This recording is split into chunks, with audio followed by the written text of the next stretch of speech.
Okay, by way of transition, Dad retired from the military on the 28th of February 1961. We got in the car with the old Plymouth, and we drug that wagon, the trailer back. We didn't stop at like Tombstone and the Alamo and all that stuff uh, going back. We just did a beeline. We got there in about a week. We got there on March 7th. Lived with Grandma and Grandpa while they were looking for a house until April the 1st, 1961. They found a house. Grandpa and Dad found the house. Mom didn't get to look because she was looking after two very young children. Cheryl was only a year and a half old. And so on April the 1st, 1961, we moved into 551 West J. I should say, because Chaffee was the only school, Dennis did not change schools. He went to Chaffee High School as a sophomore from the very day we got there, and he was there until he graduated in 1963. So that being kind of the intro, I'm going to let Dennis just tell whatever he remembers that he wants to talk about in Ontario and at Chaffee and um, plays he was in, the a cappella choir, just all those kinds of things. Well, I remember starting at Chaffee. Again, it was odd man out, and we had changed schools and places of living so many times. I think I was kind of numb by that point in time. But I remember it suited out for PE, and the first thing I did was get into a football game. And there was two really overbearing boys on the other team, and one of them was Pat Zeno, and the other one was his cousin. It wasn't his brother; it was his cousin. And we were beating them, this other team, and so the cousin comes up to me. I was center. I was hiking the ball, and he comes up to me and he kicks the football right out of my hand. Kind of hit my hand, and did a little fit there in front of me, and I just reflexed and I swung up and I smacked him in the face. Smacked him real good in the the, the cheek to the chin, or the brow ridge to the chin, and so his cousin Pat. He kind of jumps in and gets all mad. I said, well, what business have you guys got doing that? Kind of stuff. Well, I want to see you in Blood Alley after school. So I'm new in the school. I don't know anybody. I don't even know where Blood Alley is. So somebody explained it all to me. So I walked over to Blood Alley after school, and it was right there on 4th Street, across the street from the school. About the first alley you could turn into on your right was Blood Alley, and I walked in there, and there's kids up on the wall. There's kids on the balcony close by. There's a whole bunch of kids. So apparently he's invited all these people to the slaughter. That Pat Zeno, he's going to take care of me for doing that to him. And so I just sort of waded into that. He took a really dumb roundhouse swing with his right hand. At me like this. Of course, I'm a lefty. You're a lefty. His head sitting there like a big pumpkin. And so I just kind of went boom, and I popped him in the right eye, and he staggers back. He can't believe it. I just creamed him. And all his friends are, hey, come on, Pat, you're showing what. And he comes at me again. I popped him in the other eye, and he just kind of started to blanch white. And then a police siren started sounding. Somebody had alerted them, and so the cops were on to a fight in Blood Alley. So everybody just goes, and they just disappear. It's just like magic. Nobody around there, and I'm standing there, nobody. So I get out on 4th Street, and I start walking along 4th Street, right along the edge of Chaffee High School back home, and I'm feeling like that movie High Noon. You're like, oh, don't forsake me, oh my darling, because I feel like here I'm in new territory. I don't know anybody, and I've just gotten into a fight practically my first day. I think it was either my first or second day in school, but first day of PE, that was for sure.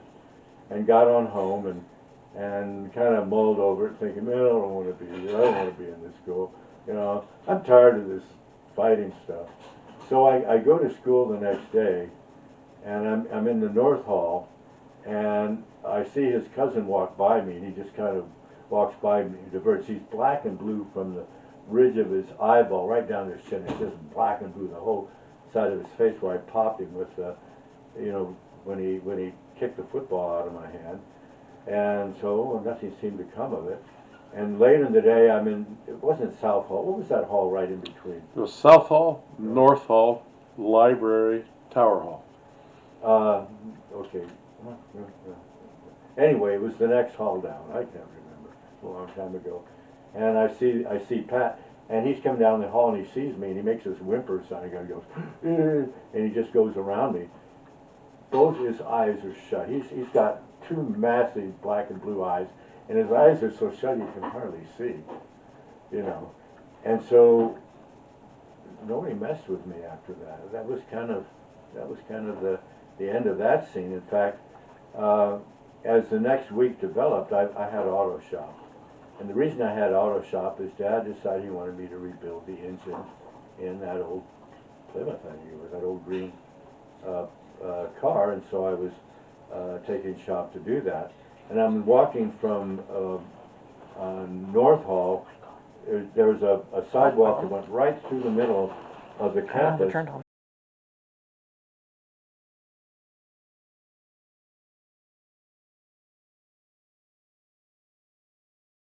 Working on this engine, and so I had to walk from, it must have been North Hall. There was right across the middle of the campus. There was a sidewalk that went between home economics, where the girls went, and the auto shop was this thing. And so I'm walking to the auto shop, and because as I'm walking across, I can see the Zeno boys are up on the porch of the home economics part. They've got girlfriends there, and so I've got to walk by these guys, and I wasn't too concerned about it. But I looked over my shoulder, and I had about 5 Mexican kids all following me in convoy. Turned out the Zeno brothers, their favorite thing was to sit on up there with home economics and show off how big a guy they were and beat up the Mexican kids.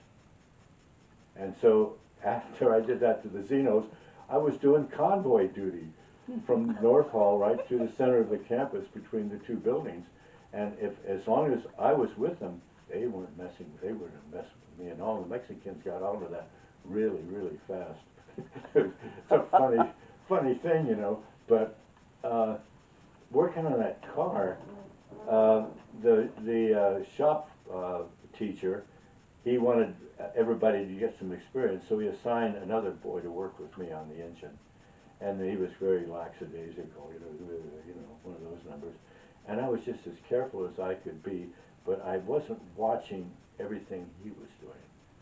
And in putting the crankshaft in the engine, there's bearings, bushings, that support the crankcase, and the kid put them in backwards, and I didn't catch it. And like I said, so when I finally got the thing done, and we fired it up to get it to run, it blew up the engine. And Dad had put all that money into it for parts and everything. I felt so bad. And this other kid, he could care less, you know. But I took the rap for him, but also for not taking responsibility to really watch what this other kid was doing, you know. And there was a really hard lesson for me. And I felt so bad because Dad trusted me to fix that engine. And that car served the family very well. And you never got to fix it? That was the end of it. I mean, he blew up the engine. He wasn't going to invest any more money. That was the end of it. Dad got rid of it, you know. So that was a real downer situation for me. Did you let the kid know how you felt? Well, at the time, it was obvious what had happened in the shop class, and the teacher because in a shop class like that, it's one thing for me to bring in a car and work on it myself when he's got 20 other students in there, and he's got to give them jobs to do, so he assigned him to me. So what can I do? I'm gonna, yell, scream, get mad? I just felt bad, just really bad for Give the that. other kid an F. Pardon? Give the other kid an F. Well, I guess so. But again, I felt like I was responsible and I wasn't paying enough attention, to what was going on there. So be it. But I had signed up for a typing class because I'd always admired the fact that Dad was such a good typist. And I thought that would be a really good thing for me to learn to do is type. But when I got in there, there was only 2 boys in the whole class, and the other guy was kind of a wimpy little guy. And there was lots of really pretty girls in there learning how to type. And there was one right across the aisle from me, and she's always, you know, making eyes at me and asking me questions, and I'd answer her. Well, this went on for a while, and finally the teacher said, enough, enough, you know, I want you out of the class. He figured I was the good-looking boy. I actually did look good at one time in my youth. That, you know, it was distracting, well, her and others. And so he sent me to, what was his name? Mr. Vellis. Vellis. Mr. Vellis. I knew it started with a V. He was my counselor too. It was the Was reason he? I took a guess. Yeah. Yeah, well, anyway, and he said, Dennis, you know, what am I going to do with you? I said, well, I don't know. He said, what talents do you do? And I just popped off something like, well, I can do a pretty good Elvis Presley imitation, you know, Mr. He said, okay, well, you can sing. I'll send you over to Mr. Douglas. He has choir, whatnot. So I go over to Mr. Douglas. I said, Mr. Douglas, what a sweet, sweet gentleman he was, you know. I love Jack Douglas. Just, you know, very, very focused on teaching music, very careful, very exacting. The way he taught kids, you just naturally wanted to perform for him, you know. But he tried me out, you know, I was singing scales, you know, what shall we go today, and all that. My voice now, Mr. Frog, I couldn't do it today. But he put me in the a cappella choir, which was for juniors and seniors, and I was a sophomore. So all of a sudden I'm in choir, and my life began, it was a little bit like when I was in Japan and went to Green Park. I got a teacher who really cared, and I'd always liked to sing. Remember how we would sing, and you and I would try to sing harmony, even as kids, you know, going to Florida. I remember us trying to sing harmony in the car, going to Florida and back. So suddenly I'm in there, and there's lots of cute girls in choir too, you know. and we were doing interesting stuff, and as the year developed, we did some kind of plays where the choir provided the choral part of the play, and I got incorporated into that. And remember we did a play called Sing Out Sweet Land, and there was different scenes from American music, like Frankie and Johnny, or this, that, and the other. But in the Frankie and Johnny sequence, I was the bartender, you know, and where Frankie comes in looking for Johnny, and he's nowhere around, you know, what's happened to him, and the bartender says, ain't gonna cause you no trouble, ain't gonna tell you no lie. I saw him leave an hour ago with a girl named Nellie Bly, you know, he done you wrong, and kind of a thing. I can't remember the whole sequence, and of course. You was her man. Yeah, that's right. Body done her wrong. And then she goes and shoots him with a big 44 over the transom, right? And things like that were kind of fun, you know. But by that time, well, things at home were okay. I would actually, we had stayed at grandmother and grandfather's way down on South Fern Street, and I didn't think anything of walking. I would walk all the way from J Street all the way down there to Fern Street and hang out with them after school. And I did that numerous times, not just once or twice. And that's a long distance to hoof down there. I just walked down there, didn't think anything of it. And I can remember sitting on the back porch. Grandmother would have me churn her butter. She had a great big glass jar with a kind of these paddles that rotated inside, and you crank the crank, and I do that. And I remember one time I was down there. I had the camera. I remember taking a picture of Grandpa. We were sitting out in the backyard. And that picture is still around. He was sitting in a rocking chair. I still have that picture. It wasn't a good, really. There was a defect in the picture. We have it too. You do too? Okay. But I think one of the most interesting things that I don't know if Phil knew this, but Grandpa Wheeler could play the harmonica. Did you know that? I don't remember it. Yeah, and not only could he play the harmonica, he would dance a jig while he did it. He'd do like a clogging, so you know how he used to I sing? do remember it. I do remember it, yes. And he'd play that harmonic, and he'd jig, and I can remember It brought it back when he talked about him dancing, because I remember that. Yeah, and he and I remember this song he was singing, something about Washington at the Delaware, something song of the USA, and I've never heard that song. I don't know where it came from, but he was singing a song called My Song of the USA, and then he'd go back to playing the harmonica. It was just kind of an interesting time, and he had the cows out there. I don't know if that was the year that you went out in the field and got yourself bit by a gopher. Was that the No, I was bit by the gopher when we were living with Aunt Lizzie in Chula Vista in 1957. But- What I got bit by there at 2313 South Fern is the Snyder's dog came out when I was coming to school and bit me in the hip. Yeah, well, I remember you at some point in time out in the middle of an open field, and you gotten bitten by something. I can't remember.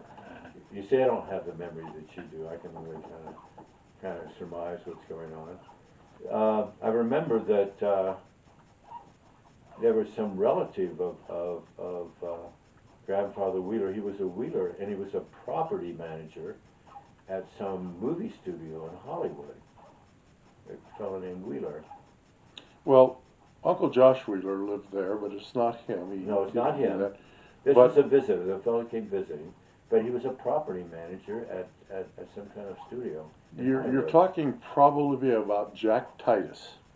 Jack Titus married one of Aunt Myrtle's daughter. Uh-huh. And not only did he work he actually had worked for Walt Disney, Oh, and he'd done a lot of production for Walt Disney. yeah. But that's Jack Titus you're talking about. Yeah. I never met Jack Titus, but that's what he did. Yeah, well, I remember meeting somebody who worked in a studio. Yeah, he was worked a- for the he was Walt a- Disney. He was a property manager. He worked for of some Buena sort. Vista was the name of the studio. Yeah, I thought he was a relative of some sort. He was. Aunt Myrtle, it would be Grandpa's sister's son-in-law. Yeah, I don't know if I had a job that first summer, but I think by the next summer I was working at I think at the Ellsworth, because I worked 2 summers at the Ellsworth Ranch way back in the way, and I cleaned stalls for thoroughbred horses, many stalls, stacked hay. We had an old hay wagon. We we tied in real carefully. We get that haystack way up in the air, you know, cleaning the stalls. And then one of the Ellsworths, he was Kuman, can't remember his first Cuman Ellsworth, yeah, there is a Cuman Ellsworth. He was a veterinarian. Yeah. And you know that? Yeah. Yeah. Oh, okay. She knew the His Ellsworths. wife was big in girls' camp in our stake. Okay. Barbara. Well, he was the veterinarian, and he decided that I was the one that he wanted to use for leading in the horses for treatment. And so my job changed. I would still, you know, get involved in cleaning stalls and whatnot, but he used me for leading the mares. And the Ellsworth Ranch had like 500 brood mares, which is enormous. It was the biggest thoroughbred farm in the United States, and he had 6 studs online, Caled and a bunch of other ones. And so I would go out with harness and whatnot. I would go way out in the pasture, find the mares that he needed treating. I'd put a harness on them, walk them in, run them into a chute, and then he would treat them, do the various things, and that would pretty much take up the whole day, back and forth to the paddocks. But the Ellsworths were sloppy. Gee, they were sloppy ranchers. They were keeping thoroughbreds and barbed wire. You know, if you go back east to like a Kentucky farm or something, it's all wooden rails, you know, white wooden rail fences and stuff. But I mean, he had thoroughbred horses, very expensive horses, knocking their eyes out on the barbed wires, and the little foals getting injured before they're even old enough to be halter broken and stuff. And then he had this scheme going to try to raise longhorn cattle in adjacent paddocks. And so when I'm out there leading horses in, the people who manage the cattle all of a sudden would be running longhorn cattle down the lanes, and I'd have to get out of their way for fear of getting gored. It was stupid, just a very poorly run situation. And the exercise boys he had halter breaking and things like this. But if you don't, you get a halter on a horse, but especially a foal, you take the leather shank, and you tuck it under the tail of the horse, you know, and then you can sort of control it. But if you don't do it right, and you do that, the horse will freak and go right on over and, you know, break their necks. And he was getting a terrible lot of damaged, very valuable animals because they were so on the cheap there that they wouldn't hire, you know, good people to run the things. And I think the second summer, I don't know, I don't remember the first summer I was there, but the second summer there, they had Sirhan and Sirhan, the guy that shot Yeah, Robert Sirhan, Kennedy, Sirhan. were the exercise boys. They were, but remember the neighbors that lived right next to us on J Street? The Vetters? No, the other, on J Street. Oh, you're talking about Baba and Tima No, and no, Jim? no. On J Street, he was in the same class in high school with me, the boy, and that wasn't the Vetters. That was the other Team- side, the other side of the Team- driveway. No, the other side, on the driveway side. Oh. I know who you're talking about now, but I can't remember. Yeah. Well, Can't think of the he knew I was working down there, and he got a job down there, and he actually worked with the exercise boys. So he would have actually known Sirhan and his brother better than I did because I was working with the veterinarian. But and the second summer I was there, I can remember that Uncle Arnold got a job out there, and they had him nailing 2x4s flat, you know, not up like studs or this way, but flat on just for the thickness and strength. And he was making paddocks to keep these very valuable studs out of the weather. They should have done that from the beginning, but that's what Uncle Arnold was doing. He was making these paddocks for those horses. And Dad, in the meantime, who got me the job, they started him out in the barn, but they ended up putting him over in the mill. And Dad would sit there and feed these big bales of Timothy hay and molasses and all this stuff into these machines that made horse pellets, little green horse pellets, maybe that long and about 5/8 of an inch around food for horses. And that required somebody who was strong, and the machine was relentless. I mean, you just had to keep feeding this thing. But Dad would do that. He would sit there and feed this machine practically all day long. You know, Dad was strong as a young man, just strong as a bull. But it was an interesting job in the sense that they made their own saddles. They had a saddler right there on premises, and when I'd get a chance, I'd go over and kind of watch what the saddler was doing with the leather. He had these kind of fiberglass forms and stuff. But that was one thing I remember in the summers. You went up to Tehachapi working with Ellsworth at one time, did you not? Yeah, well, that's a story in itself because they were going to put Dad and I in a vehicle and have us drive up there simply, but they decided to let us drive the gravel truck. What they were doing in the Tehachapi Mountains, they had a cattle ranch up there, and they had springs coming out of the sides of the hills and stuff, but they had not ever dug the springs to the point where they could put these perforated containers down in the streams surrounded by gravel to where they could capture the water and then pump it to the water towers.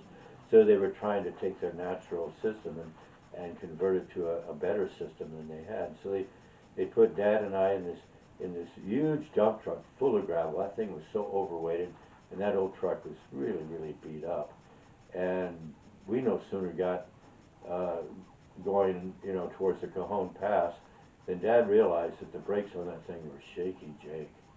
And so we knew that once we got to the top of the Cajon Pass, that once we went down the other side, you know, our life was on the line. So Dad was instructing me, said, you know, if this really goes south, Dennis, you throw that door open, stand out on the running board, and jump as far as you can jump away from the truck. Why would you even take that chance? And roll. Well, he was just kind of warning me because he's working for somebody. He feels like he's got to get the job done, and he's going to jump the other way. And so we got about 3/4 of the way up to the old Cajon Road, not the one that goes up there now to where Dana and David are, but it was the old Cajon Road, and it was a 2-lane road.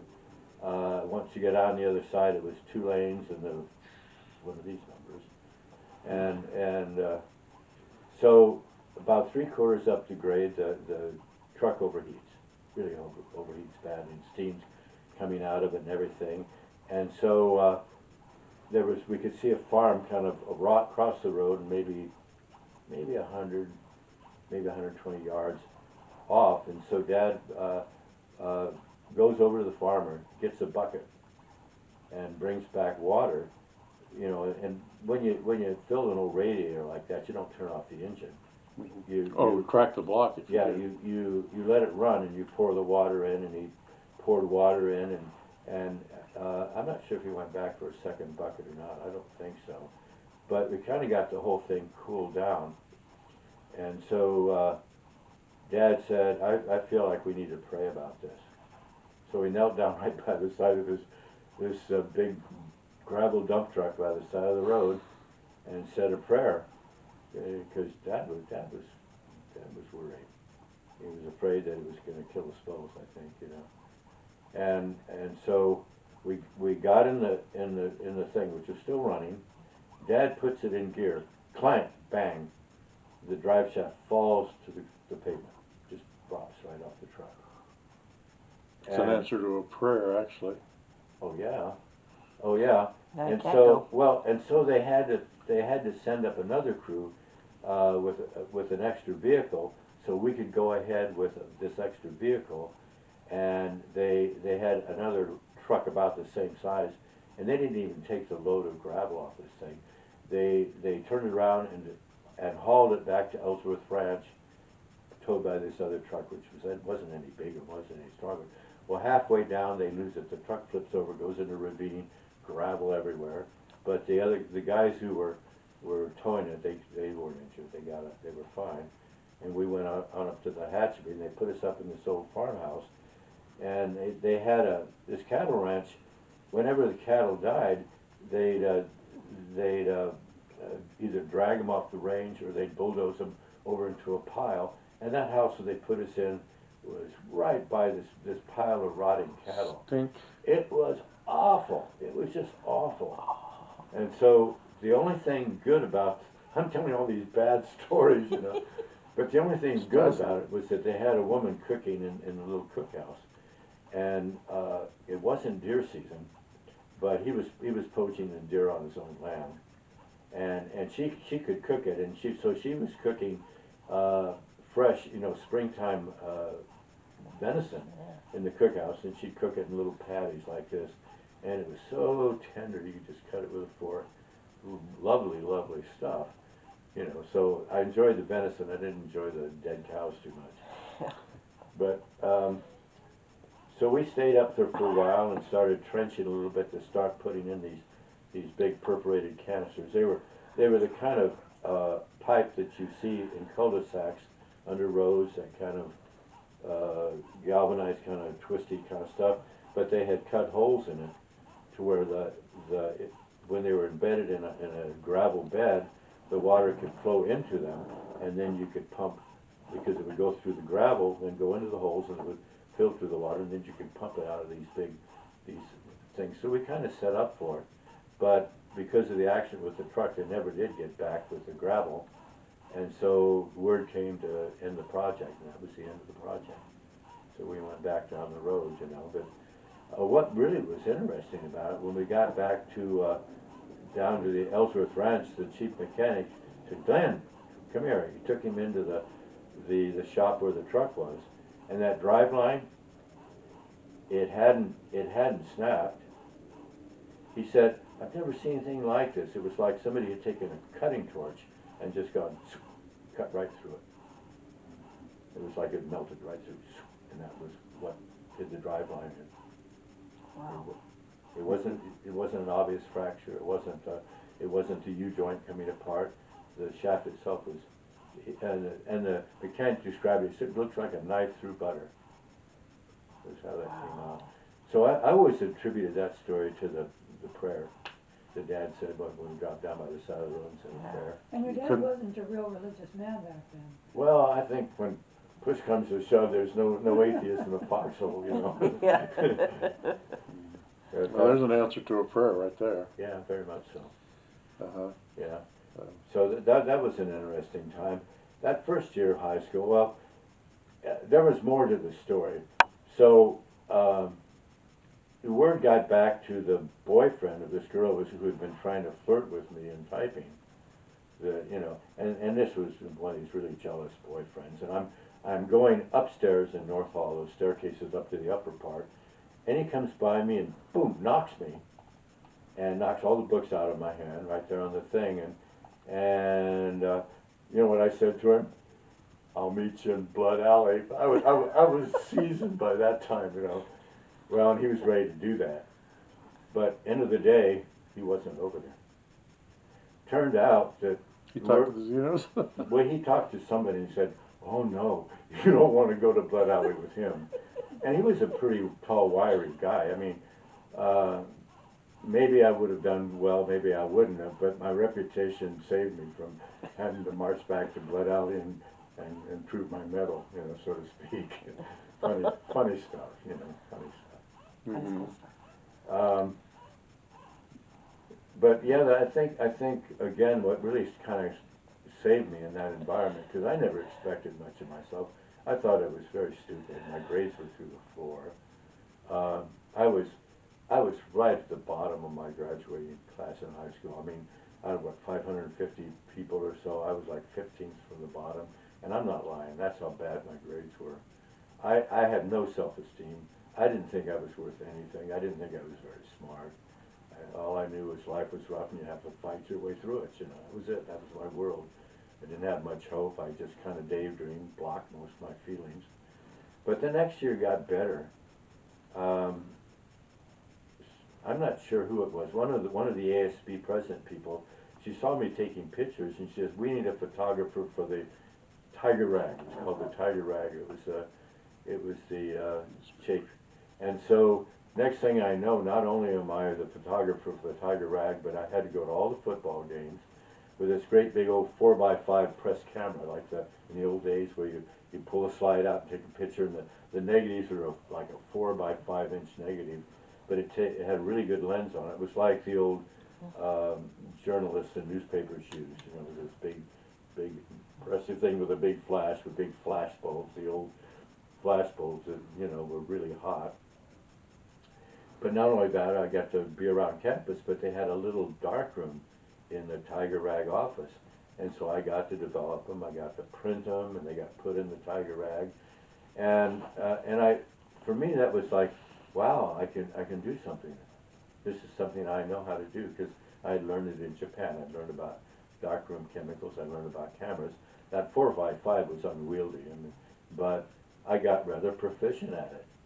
And so that really began to set me up for what would happen when I went to college, and that's working at Gordon Ayers Camera Shop. But that's later. That comes a little bit later. But that's why eventually I was able to do that, because I knew something about cameras. I knew something about developing chemicals, processes, that kind of stuff. But the next year in high school, junior year was better, and I don't think my grades really improved. But if you looked at my overall high school average, I was right at the bottom. But at least I was feeling that I was smart enough. And then I was starting to read about the Book of Mormon. You know, where were they? Were they in Mexico? Were they in North America? Where were these kinds of things? And that really caught my interest. And I read the Thor Heyerdahl book. You know, where he goes on the raft Kon-Tiki, and then he takes that other The raw expeditions. yeah, it takes that, you know, tries to prove you can cross the ocean with papyrus, which didn't work out so well with him. But Our second date was to go see the raw expeditions at the Montclair Theater. oh, really? Yep. Yeah, and so that got me interested. And it got me interested in Book of Mormon things, and so I scraped together what money I had, and I bought this really big, thick volume of the Thor Heyerdahl put together theories about the people in the Americas, and of course he had lots of pictures of dark-skinned and light-skinned people fighting in pictures, and some of these graves where the people have very light-colored hair, buried right next to people with very dark hair, very black hair, but people light-colored hair with curls in it and stuff, and that really bit my curiosity, and I remember making a little miniature raft out of balsa wood, which was kind of it wasn't exact copy of the Kon-Tiki thing, but it was a copy of a picture of a raft that he had in this big book, and then I took a coconut and just chopped off the very top of it and hollowed it out without breaking the shell, and cut a slot down one side and then a viewing hole in the other thing, and it was a Polynesian. It's what Polynesians used to navigate across the Pacific. So I made this thing, and you could put water in the bottom and then hold it level, and if you didn't hold it level, it would spill out one hole or the other on the side, so you knew it was level. If it was spilling water, it wasn't. And then you could hold that up and read the azimuth on the stars, and that way you could navigate. That's how the Polynesians navigated across the Pacific. And so I made that thing, and I imagined doing all these exciting sort of things. So at least my mental life, began to improve. I began to kind of imagine things that I'd really never thought about before. Got to thinking, and I can remember, if that was about the time that, who was that? I Saw Noah's Ark.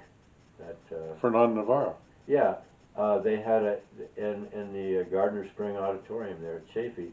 He came and gave a lecture, and I took Mom because I was curious about it, and he actually had pieces of what he claimed was the Noah's Ark, and he passed it around the audience. And so I guess to me it was kind of like other people would use escapist literature to make their life better.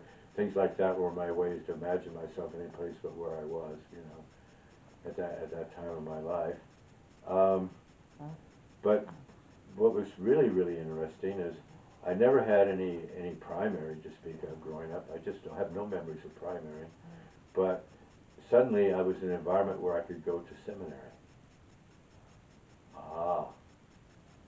That was pivotal for me, because I got actually just the very end of sophomore year. I think I got in seminary, and I got junior and senior year. I got 2 years plus of seminary, and met a really, really cute girl, LaDonna Wilcox. I don't know if you remember her. Oh, she was just cute as a bug's ear, a little blonde, sweetheart girl, and so now I actually had an LDS girlfriend, and that it was, which was a good thing, because that ward we moved into, those people were stuffy. They were not. Dad was kind of coarse, and we were outsiders. As kids, we were not accepted into that ward at first. I could remember some of those boys were pretty cruel, and so I didn't really bond well with the kids there. They were too good to mix with the likes of us, this retired Air Force riffraff, whatever it was. So I had really, really bad experiences. I experienced some of that too. For me, I just caught the cutting edge of it. I caught it all. I wasn't worth knowing as far as they were concerned. So I was very isolated, very alone. Wasn't making friends in that environment. I did better with the girls than I did with the guys, And I think, I'm not sure, it must have been that by the senior year, I'm trying to think which other boys were in on that, and I can't remember, but there was the senior, what do they call it, senior show or senior skit, where people would get together and put on a show. The road shows at the They church? put on, no, not at church, at high school, right at Chaffee. And so Cliff Donnelly, myself, I remember Cliff Donnelly. He's the one that ended up marrying the gal who owned the really cool Mexican guitar. What was her name? The one that had a terrible crush on me. She was in the American Five. Yeah. We went to Mexico with her family, That's down right. to Ensenada. We went to Ensenada with her family. But she had a real crush on me. In fact, so we had, but that comes a little later. Anyway, we wanted to do a song for the senior play, or senior whatever it was. And so I bought a guitar. I went right out there on 4th Street. There was a little music store, a series of little tiny shops that are hardly there anymore. But there was a little music store, and I bought a Harmony, a really cheapo Harmony guitar, with I remember it had a raised top on it and F-holes, the kind of guitar you use to play jazz, not a folk instrument. And I went to work and I learned a song for the skit. But to this day, I'm not entirely sure what song I learned, which really bugs me because I don't have a memory of what it was. But I did it in that senior skit, and we got applauded and whatnot. So my ego kind of that was kind of my start of playing on the guitar. And then I almost right away wanted to learn how to play the banjo because I remember when we had gone down to El Centro to visit grandmother and grandfather Wheeler, that just right around the corner practically, Uncle Ernest was living in that little room. Remember that? He had a little stove in there, and he had a little pot of sourdough starter on the stove that was there, and he had this. And I remember it was one of those typical old gray and blue tick mattresses like people had in those days. But he had set me up on his bed and put the banjo in my lap, and I was young enough that when I reached up, I could hardly reach the end of the neck. But I was so fascinated with that banjo that he played that after I learned a few guitar chords, the next thing I knew I had found a really cheapo harmony banjo. It was so cheap that the rim was made out of pressed fiberboard. It wasn't even wood or metal. It was the cheapest. And I played that thing for years. But so from guitar to banjo, and then the folk music scene was kind of starting to get really big in the West. It was bigger back in New York and that area, but it really began to catch on in California. And so there was a gal in my senior class who was going to was up in Upland on that main boulevard that runs. Is it Mission? What is it? It's not Mission. It's Well, Mission runs in Ontario, but it doesn't go up there. no. It's what's the one with Foothill? Foothill. Foothill Boulevard. I haven't been. I've even kind of forgot the landscape of Ontario. It's been so long since I've been there. But there was a little sports club up there where they actually had, and they called themselves the Meeting House. That was the first name. Later they became the Knight's Rest. But she was going up there, and I had access to Dad's car by that point. And so I started going up there and listening to all these musicians playing, and there was quite a bunch of, and made friends up there. Got to be pretty good friends with Bob Warford. I remember going to his place and playing. He had played piano. I'm sitting down with him, and he was just starting to learn banjo. And within 2 years, he was playing lead banjo on Cal's Chorale, that group that was doing the Cal Chorale, the music. You know, he was that good. He just picked things up like that. But he already read music. He already played piano. He ended up being the lead guitarist for Linda Ronstadt, the old song Silver Threads and Golden Needles. He did all the lead work on that back in the day. But him, and then there was a bunch of other friends that I had up there. The bass player from the We Five, that was a friend of mine. You know, the old song, "Woke up this morning, you were on my mind." Yeah, he was their bass player. And part of his group was there was Kingston's Trio. I'm trying to think of those guys, but he was the other guy was the younger brother of one of the guys from the Kingston Trio, and they ended up putting the We Five together. So I remember one night a young Hispanic blind fellow was escorted in by a friend and played a beautiful rendition of Malagueña Salarosa, and that was he went on that song. Feliz Navidad, Feliz Navidad, Feliz Navidad, Jose Feliciano was the guy's name. But one night he wandered in there, an unknown, into this place, and he played a Hispanic number on a guitar. I remember listening to him do that. And then various bluegrass groups. One of them ended up getting on the Andy Griffith show, and was that they played on his show a lot, but they originally were called it wasn't the Kentucky Colonels. It was one of those groups, but they used a fictitious name on the Andy Griffith show. But I remember listening to those. They had come back They come out from back east somewhere. They were called the Dillards, and Doug Dillard was the lead. Yeah, and Doug Dillard was the lead banjo player. Thank you. I can see. This is why this is hard for me. Yeah. I don't remember much. You and I went to some kind of a folk thing where Doug Dillard was there, not the Dillards, but Doug was there and he played. Yeah, You and I together saw but that. that's in those days it was his group. It was actually the band, but they used a different name on the Andy Griffith show. So that opened up a whole new world for me, you know. And I was learning guitar like crazy. I had a friend lived on J Street. He was in the next block. His house was right across from where the Dinah Danks was on J Street. But he was probably about 3 or 4 years older than me.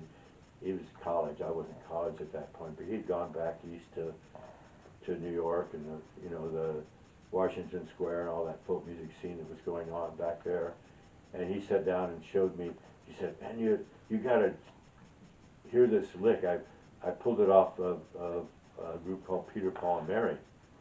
And so he showed me this lick where I was doing a run in 2 parts on the neck. You know, it was counterpoint, English counterpoint.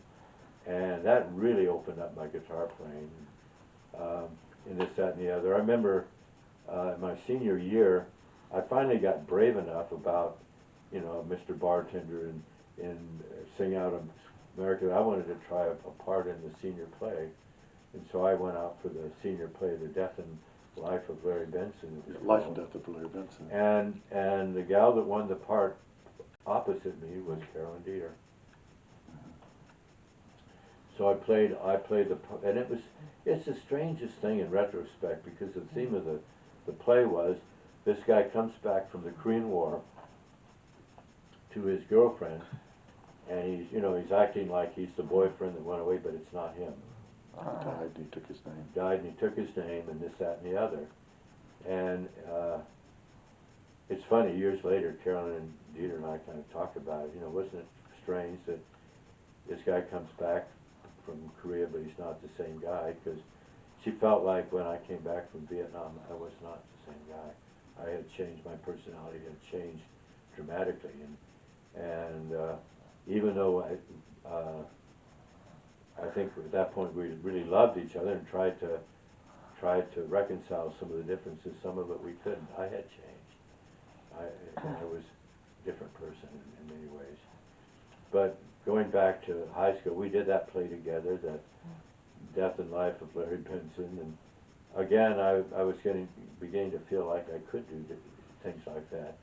So that summer after high school, back to the Ellsworth Ranch I go, and back cleaning stalls and the leading horses. Other people were helping with that more, but in the second phase I was back to more to cleaning stalls. I can remember there was a fellow, and he was still pretty young. He still had blonde hair, big muscular guy, and he was up on the side of one of the silos and it had caught on fire.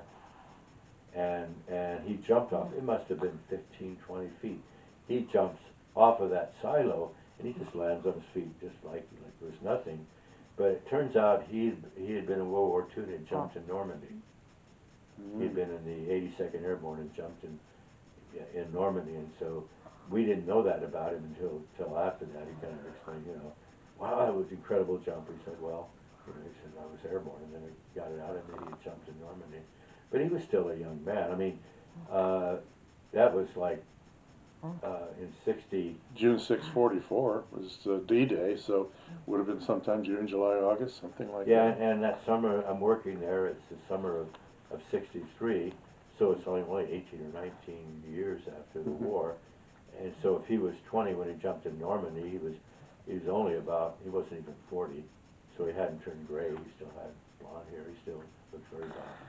But he had jumped in Normandy. I remember him very much. And there was an old Mexican fellow named Joe, and Joe was fun because Joe, there was Stuttering Joe from, and he couldn't even speak a straight sentence. And because of that, his life was cleaning stalls. That's really all he could do. It's the only thing people would hire him for. And but there was also Joe, Jose, and Jose was a gentleman, a Mexican gentleman.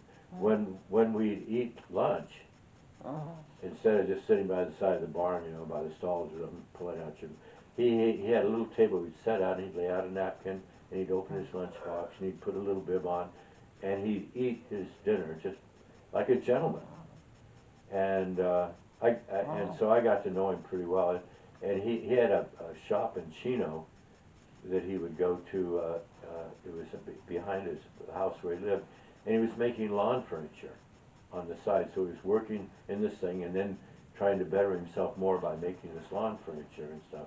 And he was very, very skillful, very friendly with me. But he kind of confided in me once that as a teenager, he said, I don't talk about this too much, but as a teenager I rode with Pancho Villa. You know, he had actually, as a young man, and he was elderly, he was quite a bit elderly by 1960 some odd, but as a young man he had been in the Mexican Revolution, you know. So, you know, you meet these kind of interesting people, you know, as you go through life. So it was time to go off to college the next year. Well, I graduated, but what's really interesting, about 4 doors down from us on J Street, there was another girl in my high school class, and she liked me, but I never paid any attention to her. I had, you know, an LDS girlfriend and stuff by that time.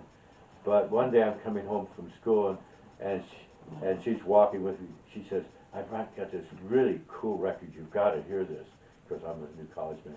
So I go into her house, and she plays me the first Beatle album. That summer I was starting college, the Beatles broke. You know, and so that was through that whole first summer. That's all the people could talk about. And I was, for me, you know, I wanna hold your hand. It was, to me, it was teeny bopper chewing gum music. At first, I kind of listened to it, said, oh, right, fine, whatever, you know. But everybody was just really fired up about it. But then I met a girl at a party up in Alta Loma. I was invited to a party. April Bailey. April Bailey, that's right. And April Bailey's father had a TV shop right there in downtown Upland, where they had that downtown area. But April Bailey was a very pretty girl, just gorgeous. She was an Alta Loma High School cheerleader at that time. Well, yeah, and she became an Alta Loma. And that summer was really interesting because I dated her. I got really attached to her when that relationship ended. My heart was totally broken in two. You know, the pain of young love. Oh, did I go through the pain of young love that summer, at the end of the summer. But when she went back to school and school started and football season, she's a cheerleader. Now she's among young friends and she loves the Beatles, and so suddenly I think I wasn't as exciting to her, you know. She kind of moved on, and so there came a time, she wasn't cruel, but she kind of, you know, kind of dumped me, and that was kind of the end of it as far as that goes. But I had worked out that summer at Ellsworth, and here I had enrolled in college, and I really had to make my own money. Dad, I mean, Dad wasn't making much at the Ellsworth branch. It wasn't later until I got that job, and that was quite in the library, you know, because Dad himself was going to school and he was getting his degree, and later he would teach at Chaffey. But at that point in his life, he was still living on airman's salary, what little he could make at the Ellsworth branch. And the GI Bill. Well, yeah, he had the GI Bill, but the GI Bill will put you through education. He had retirement, but he had the retirement from the Air Force, and he had the money that would let him go to school, but that wasn't money, you know, that was education money, you know, and so he needed more income, and so I wanted to do something different, and I went into the Gordon Camera Shop for something, and I did it myself. I actually pitched myself and got a job after school, going into Gordon Camera Shop. At first they had me stocking the shelves, but I had worked with a lot of these chemicals and stuff, and I'd stock the shelves real carefully, and I'd make sure all the labels were turned forward, and the older stuff was rotated forward, and the stuff that was newer dates on it would, and I was very conscious, and I cleaned the bathroom, and Gordon Air says, remember when you put that toilet roll on in the bathrooms that it winds off the top, not off the bottom. He was very specific. His toilet roll had to be done a certain way. But I worked really, really hard because here I had a job which is an indoor job, and I didn't have to just bust myself and sweat, you know, like we did, you know, loading hay and all that stuff. That was hard work, you know. So I had a real indoor job, you know, and of course my boss that worked directly over him was Ed Teal. Of course, you know Ed Teal. I know that. Yeah. And Ed Teal, I think when he found out I was LDS, I think it was a clincher for him when they hired me. Gordon Ayers was, he was a John Bircher, very, very strong John Birch Society person, and most people don't know what that is, but it was a very, very conservative, right-wing kind of Republican thing, and tied around Goldwater and that whole. Esther Taft Benson. Pardon? Esther Taft Benson was Yeah. jumper. But I got to work there all the way through that period of junior college. I had the job. I was trying to do my homework. You were supposed to carry in those days 16 units a semester, I recall.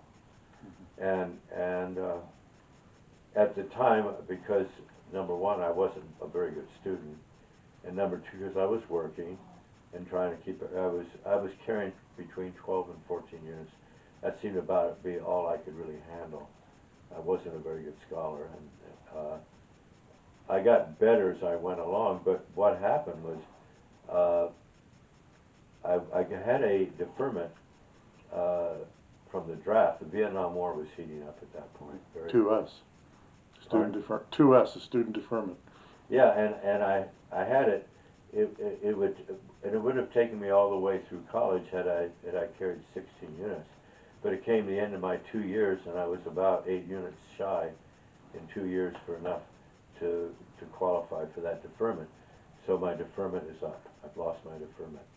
What do? Well, everybody around me that didn't have deferments, they're getting drafted left and right. And so, what am I going to do with my life? I decided maybe what I would like to do is, rather than be an infantryman, I didn't really want to kill anybody, but by the same token, I love tanks. So I got this idea in my mind, I wanted to drive a tank. Dad didn't see eye to eye with me on that one at all. And there was armor is a tough way to go. and it's generally smaller guys. They take for armor, and yeah, it's a tough thing. You're big and you're dangerous, so everybody shoots at you, you know. But so anyway, we had a neighbor, 3 or 4 doors down, the little girls that came over and played with Cheryl. Yeah, it's Dee Dee. Dee Dee, yeah.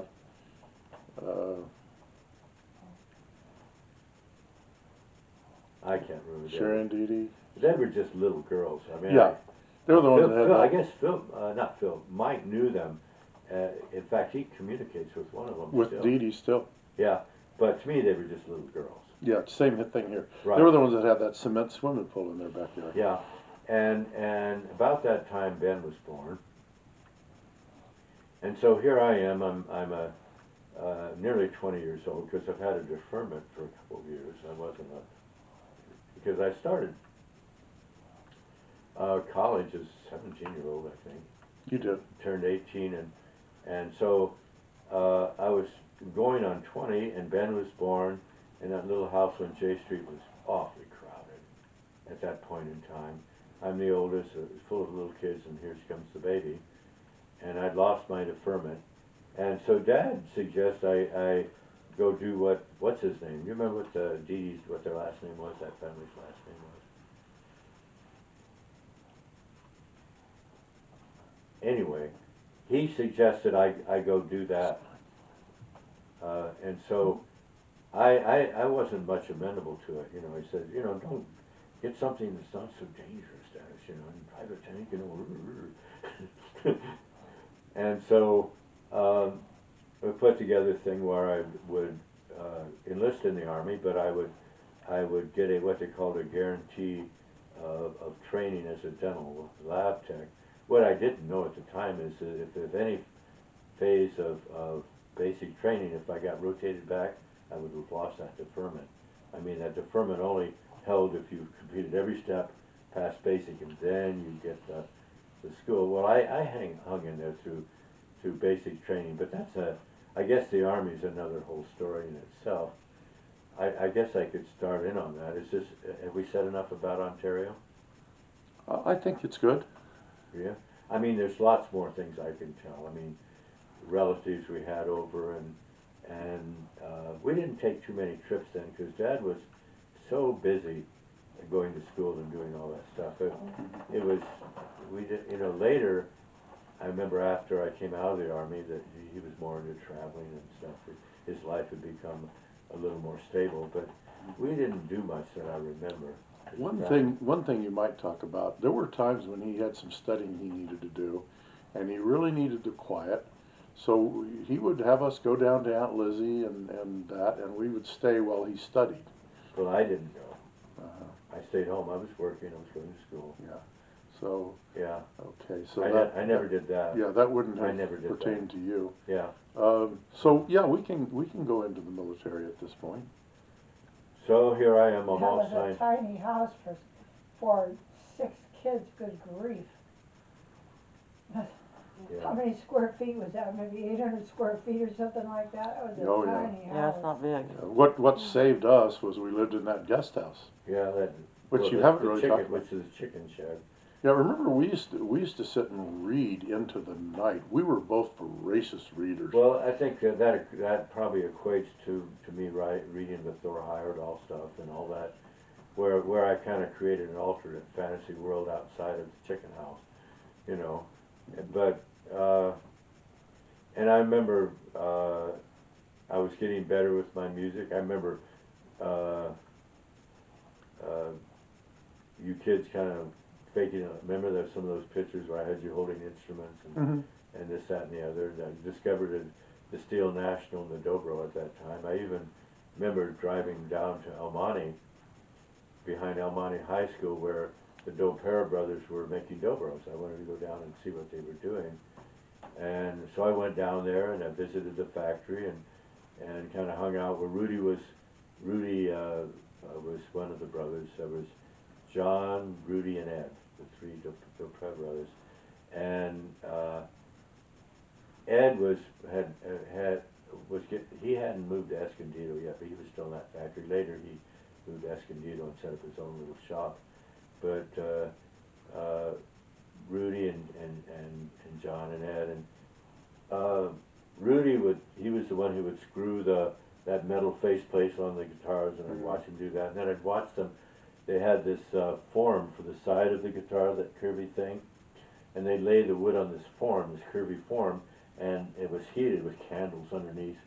Well, actually, it was gas powered, and then it had this handle that would form over this curve, and another one with a roller that would form over this curve, and he would sit there and form the sides of the dobro. And I watched him for a while, and I went back later and visited their factory, and when I was at Fullerton.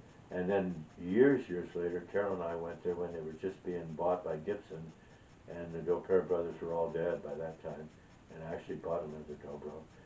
But that was really interesting times. I was starting to really get into the music stuff and the folk scene and this, that, and the other. You know, I remember going with you to see the Kentucky Colonels. You would go. I don't know if this was after you were in the military, but you went and saw Joan Baez, for example, and when you went and saw Joan Baez, she introduced her friend Bob Dylan, you know, that kind of thing. Well, I wasn't there to see her introduce her friend Bob Dylan. I didn't see that, but she used to come periodically, and because the Claremont, she's from back east, but she in some ways was attending in the Claremont colleges at some point in time, because she came where the Claremont Folk Music Center is now. It wasn't there. It was around the corner in this tiny little house with a few guitars on the wall, and you walked through the shop into a little backyard and played your instruments out in the backyard. And that's long gone. But she came in there one day and she took her guitar off the wall and went in the back, and I actually got to sit in a room with her before a show up in Marin County, but that was about 15 years ago. talked with him, had a nice conversation with him. But, yeah, I was so much into that sort of thing. So anyway, it's time to go in the Army. Frank Zappa came into Gordon Ayers Camera Shop. Oh yeah, well he was a regular customer there. What I didn't know about him was he was right in the middle of his, I think his marriage was starting to break up, his first wife. But when I knew him, he was coming in there for photo supplies. He was an avid photographer. He loved to wear cut off corduroy shorts. He was kind of tall and skinny. His hair was cut short. Didn't have a beard. Had glasses. He liked to wear Mexican Karachi sandals. And he was in there all the time. I don't know how many times I probably sold himself and waited on him face to face in Gordon Ayers Camera Shop. But he was totally straight. I knew he loved classical music. He just was an avid listener to classical music. And one of the girls I'd been in when I went up to Chaffey College, I did a play, the Darker the Moon, and the two of the gals I played with Darker the Moon, they were Jewish, and they were friends of him. Mm-hmm.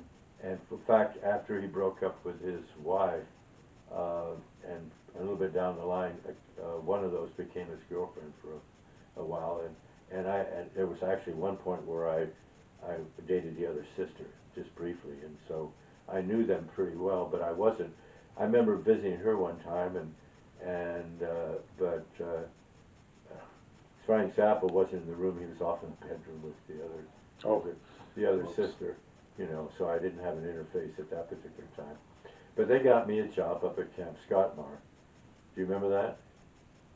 Well, it was a Jewish, right at the very, very top of Euclid Avenue, there was a Jewish resort. It was called Camp Scottmar. I've heard of that, but I didn't know you worked there. Yeah, I worked there for a while. I worked in the kitchen. The cook was a monster. He worked us pretty hard, but I didn't mind the working part. It's just that when he made us punch out to go to the bathroom. Oh, Time clock. That guy was so cheap, you know. But my job was separating the dairy from the meat. You know, they don't use the same utensils for both. If you're pure kosher, you don't eat dairy with the same knife and fork as you do with other dishes.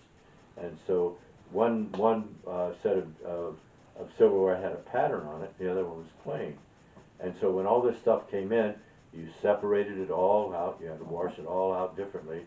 And then when the guests started arriving, they'd come in busloads from the Wilshire, the garment district in L.A., where all the Jewish garment district was. It's right by the La Brea tar pits. Zachary Hall and all of that stuff. Yeah, by the La Brea tar pits. That's where Eddie R. U. Kelly comes from Yeah. Frank Zappa and Yeah. the Mothers of Invention. Yeah, and so I can remember when the busloads would come in with these Jews, and most of them were like Dad's age. I mean, they were older folks, and many of them had tattoos on the arms from Auschwitz and Birkenau and all those different places. Many of them, I saw many tattoos.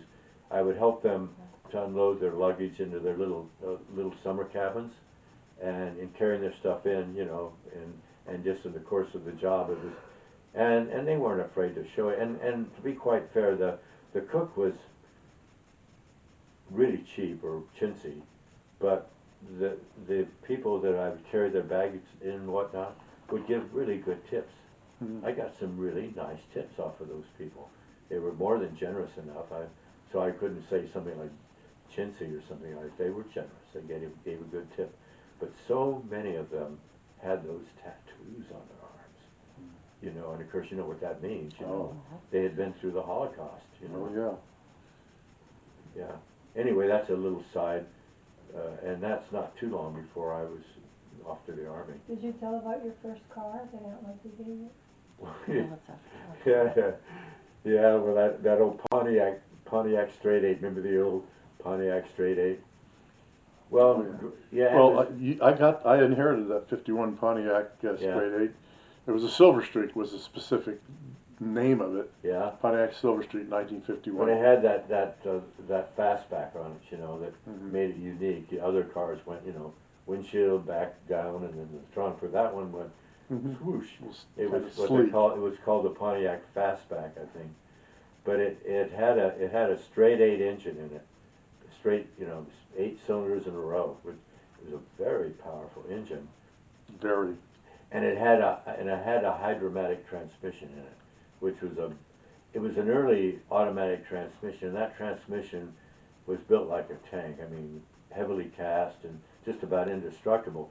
And I don't you remember, but when I had talked to somebody who was in the Winter National, the dragster thing that was going on over in Pomona, Mhm.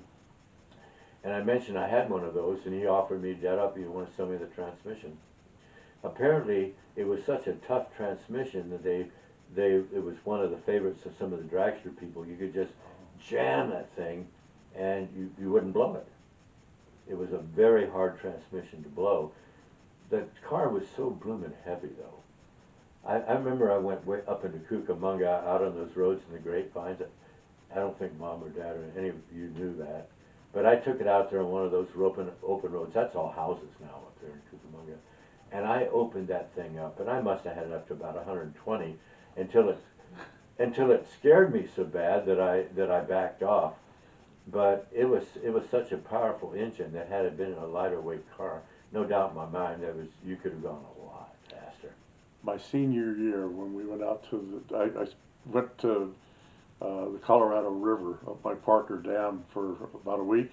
Mm-hmm. We got it up to 120. Really, you got it up that far? Well, that was as far, and then I've told her that then the many front end times. got a little shaky. Yeah. At 120, then I kind of backed off. I was a little afraid of it. I didn't want to, you know. Yeah, I've told her that many times. We opened that thing up, and when we got to 120, and then, but at that point, you're getting scared, Yeah, right. and so You we wanted backed to off. control the car, and the front end started to shake a little bit. Of course, it was a kind of a rough road out in the grapevines. It was, you know, kind of a pity and something there. Well, you know, we've come all the way up to January the 3rd, 1966, and it's about 10 minutes after 10. We've got to stop.